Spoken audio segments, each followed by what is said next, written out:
If you don't have the time, I highly recommend finding someone that does, that you can put in your corner that can help you with it, because the quicker you get it done, the quicker you're going to be able to run. Mm-hmm. And that was the one thing we were missing. Got it. We tell them, hey, it's okay to say, I don't know. Or if you don't want to say, I don't know, say, hey, let me get back to you on that. Yeah. Yep. Exactly. There's power in that, to be able to go, because you're showing the people, hey, I want to figure this out for you. I want to find the right answer for you, and I'm going to go figure it out. Yep.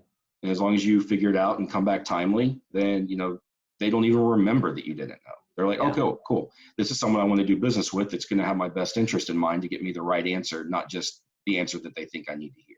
Yeah. My mom and dad, me and my sister, almost every single night, having dinner, talking about what happened that day. They were always very in tune with what we were doing. And we grew up in a very nuclear family in Indiana.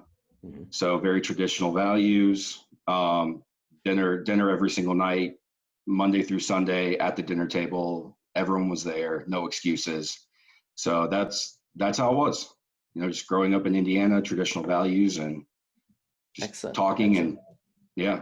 And so now you've obviously you're an entrepreneur now. Did you have any early jobs, or were you the kid that was selling candy at school or anything like that? Did you have any things like that you were doing when you were younger?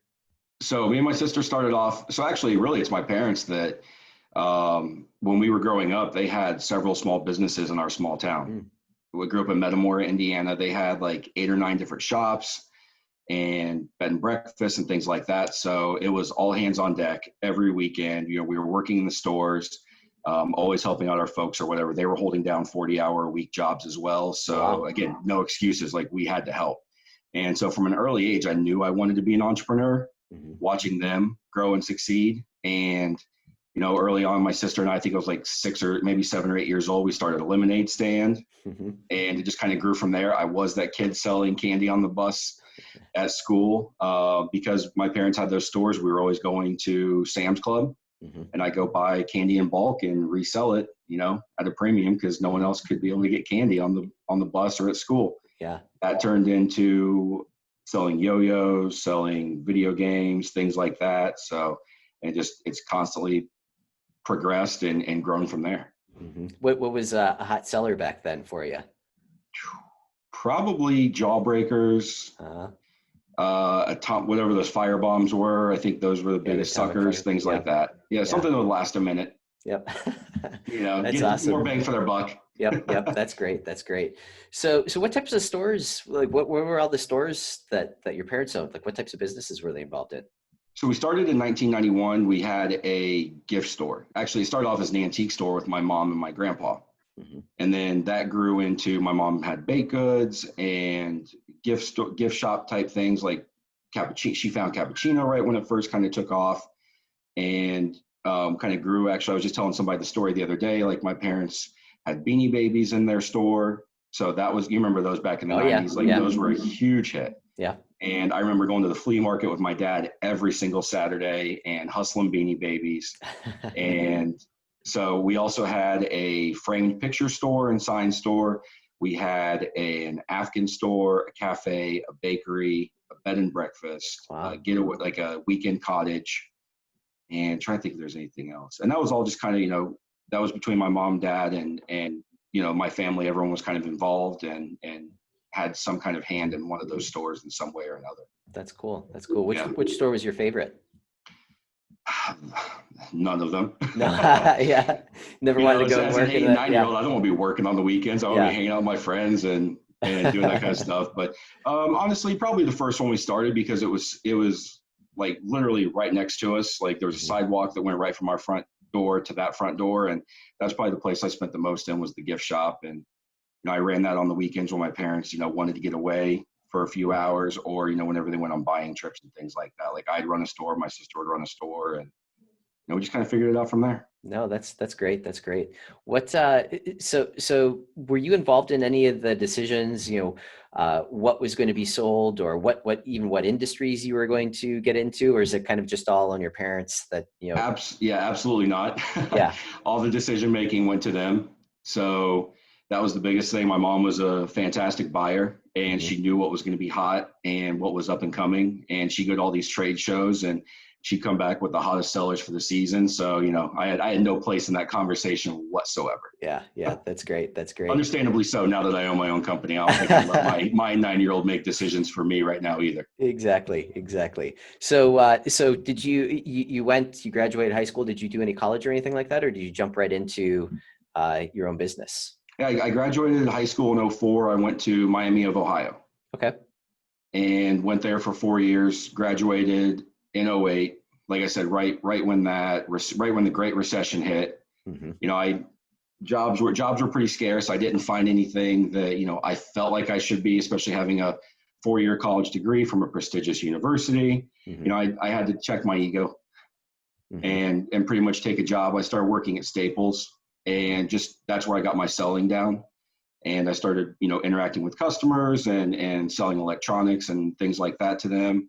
And then that grew. I ended up getting into the logistics and transportation industry about 2 years after that. Hmm.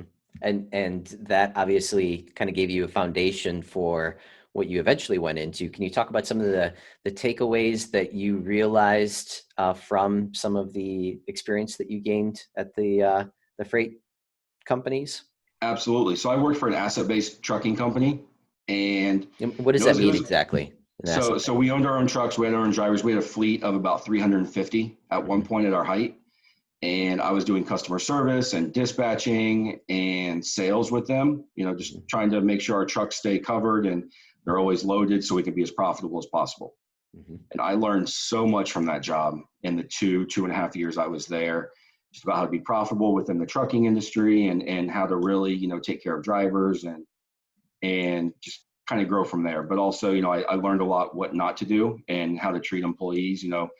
My former employer was just overly aggressive when it Hmm. came to like treating employees disrespectfully. Hmm. So I think the biggest thing I've learned along the years is mostly what not to do.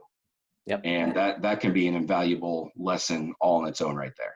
Absolutely, absolutely. Yeah, and it's a talent and skill being able to recognize those types of learning opportunities. Absolutely. What not to do. So, Right. I've certainly been through many myself. So, um, And I'm a loyal person too, so I stick things out, through and through. So, I stayed on longer than I probably should have there. yeah. Ended up getting another job, working my way up to operations manager. Watched that employer, get in too deep with the wrong customer. Hmm. Ended up sticking us with a couple $1 million in receivables Wow. and staying on that ship right before it tanked as well. So again, just learning what not to do along the way has been the biggest thing that's helped me succeed now as we continue to grow, Yeah. even Yeah. during this recession and downturn from COVID and everything.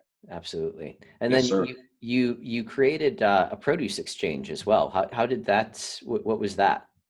So switching over from the trucking company to the logistics company, we were non-asset based, so we're brokers. We were middlemen connecting trucks and shippers all over the country. And at that new company, I had started doing produce transportation. So shipping truckloads of berries all over the country, watermelon, peaches, whatever. And so I had a really good produce background in the transportation side. So it was pretty easy to shift over to the produce buying and selling world.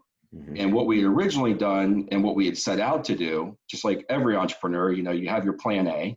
Hmm. And we set out and said, hey, we're going to create this online marketplace to be able to connect growers and buyers, which is one of the toughest things for growers to do. They're focused on taking care of their crops and Yeah. taking care of their business and their family and making sure food's on their table. But if you look at the microeconomics of shipping an order from a grower to a receiver like Walmart or Kroger or whatever, there may be 5 or 6 different hands in the pot.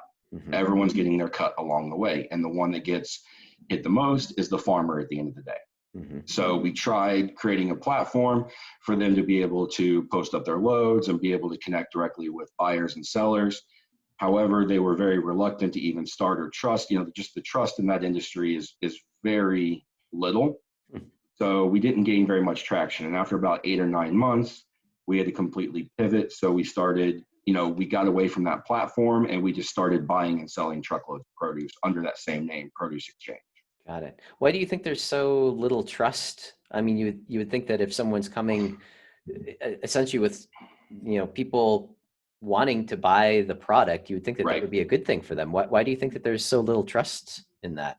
Well, because at the end of the day, they're the ones that get paid the least, Hmm. because they're at the bottom of the chain. And then anytime there's an issue, they're the ones that pretty much have to end up eating the cost. I see. So, you've got second and third generation farmers, and coming from Indiana too, like I understood that. Like I grew up in farm country. Hmm.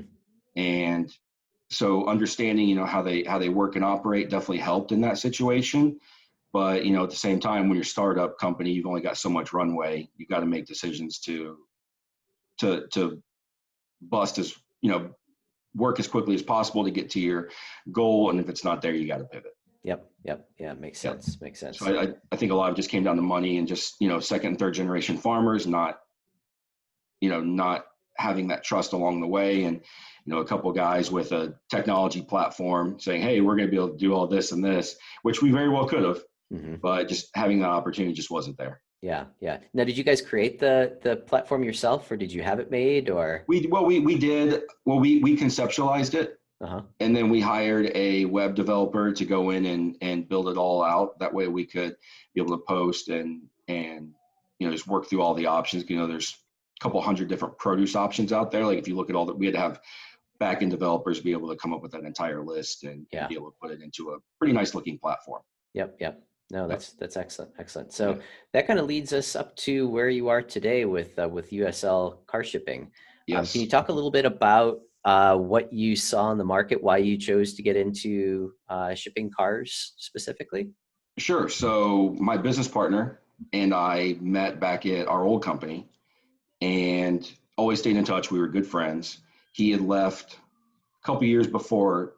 I think he left around like 14 or 15 and ended up going to another brokerage company where he had learned to ship cars there. Mhm.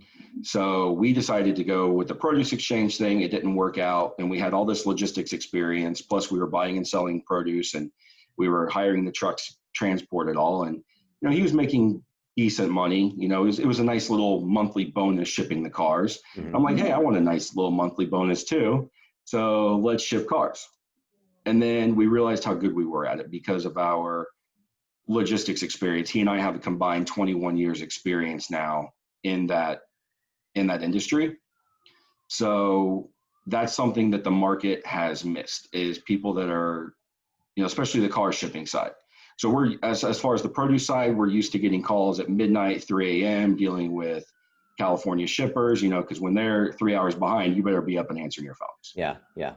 So we had that intensity and that fire and that passion for logistics, and we've really been able to take our corner of the market and narrow our niche down even more because of that high level of service that we bring to the table. We're available 7 days a week. We're available after hours. Pretty much, if you try to get a hold of any other auto transporter in the country, they're going to leave at 5 p.m. They're not going to answer their phones on Saturdays and Sundays. Mhm. And we realized how much these people need help moving their cars. And you know how everything's available 24/7 now. Like Yeah. if you don't answer your phone on the weekends, you're not going to get the business. So Yeah. Yeah. yeah, so we made a habit of that and over servicing and over delivering for our customers day in and day out. That's fantastic. So what types of people companies, who's your main client, basically, would you say? So our ideal client are moving companies and Okay. agents. So what we do is we help them ship, because they'll have 50 or 60 moves a year, Hmm. and about half of those will have vehicles to ship. So I'd rather connect with these moving agents and going after that business to get, 20, 30 referrals a year from each individual person than trying to find, Joe Schmo off the street that's trying to move a car. Yeah. We service everybody, but at the end of the day, our ideal client are moving companies and agents across the country. And we are nationwide. We do operate in all 50 states, including Hawaii and Alaska. Hmm. So, we've made some really, really good connections along the way to be able to help out anyone that we can. Yeah. And can you talk a little bit about when you first started the company? Obviously, this was a new sort of niche. You had the background, you had the logistics background, but Mm-hmm. you sort of niched yourself into this industry. Can you talk about reaching out to some of the first clients? Like, nobody knows who you are in this industry. Right. What were some of the challenges that you had with gaining that traction, gaining that foothold in the industry? I think it all goes down to trust as well. You have to build up that rapport and that relationship with people. So when we first started off, I mean, we were cold calling for 3 months straight. And I mean, we were doing 75 to 100 calls a day, trying to gain traction. I mean, that's ultimately what it took for us, was just to show them, hey, we're here and we're available. Try us out. You know, our foot in the door is always, hey, give us some quotes. We'll show you how quickly we respond, how competitive our rates are. And then that just flourishes into a relationship, because they actually see that we back what we say we're going to do. So the biggest hurdle in that regard was just getting the right clients on the phone, finding our ideal clients that are going to give us recurring revenue and recurring orders, and just building those relationships. And we've got amazing relationships with all of our clients. And, you know, we call, we joke, you know, we send texts during the holidays, and it's been really awesome to be able to grow those relationships. And, you know, all started off, you know, just us hammering the phones and showing them that we're here and available, and it's just continued to grow, and all, you know, we've tremendously grown off of referrals just over the past year. Yeah, that's great. That's great. Did you, when you first started, did you buy a list or something like that? Is that how you got the contact information, or were you guys going and searching, you know, these are the potential companies that we can go and reach, and basically creating your own lists of? So we created our own list. We're old school. Yeah. You know, we're Google Hoovers. You know, we're trying to find email addresses. Like, that's one thing I love about my business partner. You know, we joke about, we call it ninja brokering. Yeah. It's, you know, it's finding the creative ways to get in front of people. Mm-hmm. And because, you know, not everyone's going to be at their office desk, you know, especially a lot of these guys that are doing move estimates, they're in homes and things like that. So it was a lot of grunt work, and there was no list to buy because we didn't know who to. Now we know where to get the lists. Yeah. It's easier that way to gain new prospects, but at the time we didn't know that. So it's just 100% grunt work, Googling and searching, and just, hey, do you have anybody else that could use our service? Mm-hmm. Yeah. Yeah. Started with one, grew into 75 different clients across the country now. Yeah, that's great. That's great. What's next with your company? Do you have any plans that you guys are looking to try to achieve in the next, you know, year, you know, relatively near term? Sure. So we want to continue to grow our sales team. Mm-hmm. And we started hiring one person this year. We want to continue to grow that, because I feel like we have a process down now. Mm-hmm. And that we can kind of rubber stamp that and teach people how to do this. So we want to build out our team. One thing that we've learned from COVID so far is that a lot of people are going to be working remotely, and a lot of people are going to be going to remote in-home estimates for their moving clients. Mm-hmm. So we want to be able to bridge that gap. So we have some ideas we're working on right now to help fill that idea, to be able to be leaner and more technology savvy, which is something that's also missing. You know, a lot of that is missing in the logistics world too. The logistics world is pretty antiquated. So we're trying to bridge that gap to make us a little more streamlined and a lot more tech savvy, to be a lot more, you know, just a lot of more of a better partner and a lot better asset for our clients. Yeah, makes sense. Makes sense. Yes. Do you have any tips for, like you mentioned, just setting up your process that you use now? Do you have any tips for anyone that's just starting out, that how important process is? You know, what life looked like before you had the processes, and then what it looks like now that you have some things established? Sure. So we were like wild west gunslingers. Mm-hmm. We had no process. We just kind of figured, and we're very like figure out as we go people. Mm-hmm. So we always were able to figure it out and still make the most of it every single time. But I would say the biggest thing that's helped us grow, so we were doing about $250,000 in sales at the end of 2018. Mm-hmm. About a year ago, April of 2019, I hired a mentor. Mm-hmm. And he introduced me to a sales coach. Mm-hmm. And the sales coach helped us smooth out our processes, helped us refine our pitch, helped us go out there and be able to sell better. Mm-hmm. And we hit $1 million in revenue last year. So we grew 4 times just from 2018 to 2019. And this year we're probably gonna do about $1.5 million to $2 million in sales this year, even with everything that's going on. Congratulations. That's great. That's great. Thank you. So processes are immensely important. And if you don't have them and you don't have the time, because we're all entrepreneurs and we could use another 24 hours in a day for sure.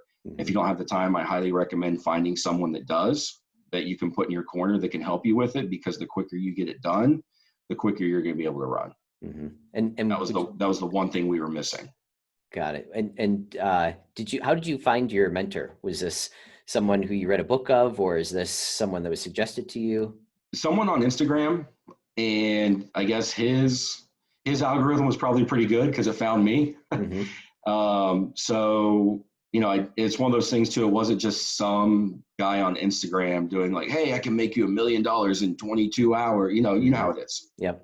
There's a lot of fake people out there. Well, I followed him for about 2 months, and I would genuinely ask him questions, and he would respond either through his, Periscope or through his IG live videos or whatever. And I'm like, oh, okay, this guy's pretty legit. So we started talking a little bit and realized he had an entire tribe, an entire group of people, like-minded entrepreneurs. So I joined, and that was the best decision I've made for our company so far. Yeah, that's great. That's great. Yeah. Yeah, I completely agree. I mean, it's amazing when you get other people, who have been there and done that first, to just, hold your hand through some of the things. I think a lot of entrepreneurs sort of shy away from that, and they feel like I can do all this on my own. And absolutely, you can do it on your own, but you're going to stumble a lot more. And, Absolutely. just, getting out there and be willing to take advice from other people.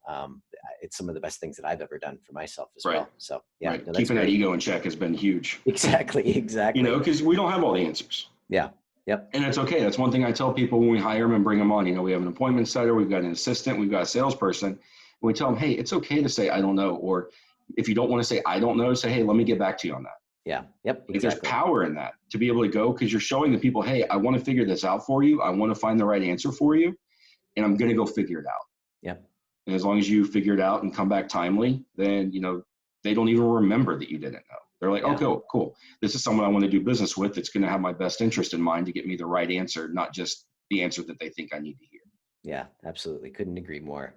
Yeah. If anybody wanted to reach out to you or learn more about your services or anything, what would you say is the best way to get in touch there? So email. I mean, we respond to all of our emails within 5 to 10 minutes. That's a selling point that we have. So if there's anybody that wants to get a hold of us, they can reach us. Email.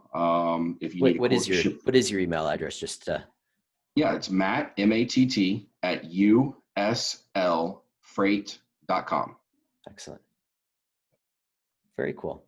And if anybody wants to get a quote, they can go to our website, uslcars.com. There's a quote form right there on the board. And one thing we tell people is we don't give you an instant quote because, we're going to give you more than a paper quote. We're going to give you the right price every time to make sure your vehicle gets picked up and delivered timely anywhere in the country. Fantastic. Well, this is fun. Thanks, Matt. It has been great, Matt. I appreciate it. There's been a lot of good nuggets here. So appreciate the time, and we will follow up with you again in the future and see how things are progressing. Very good. Awesome.